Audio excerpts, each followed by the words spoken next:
வணக்கம்.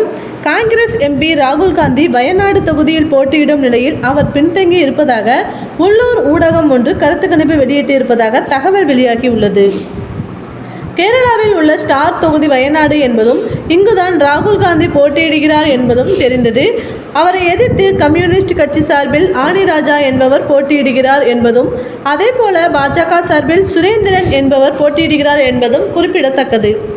இங்கு 3 முனை போட்டி இருந்தாலும் ராகுல் காந்தி மற்றும் ஆனி ராஜா ஆகிய இருவர் இடையேதான் கடும் போட்டி நிலவி வருவதாக கூறப்படுகிறது.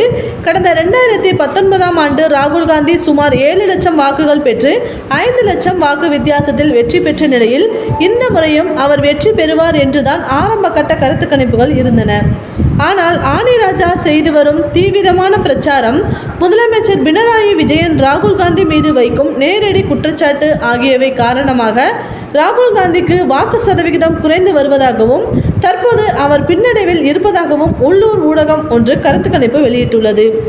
எனவேதான் ராகுல் காந்தி அமேதி தொகுதியிலும் அநேகமாக எல்லா தொகுதிகளிலும் போட்டியிட திட்டமிட்டு இருப்பதாக கூறப்படுகிறது.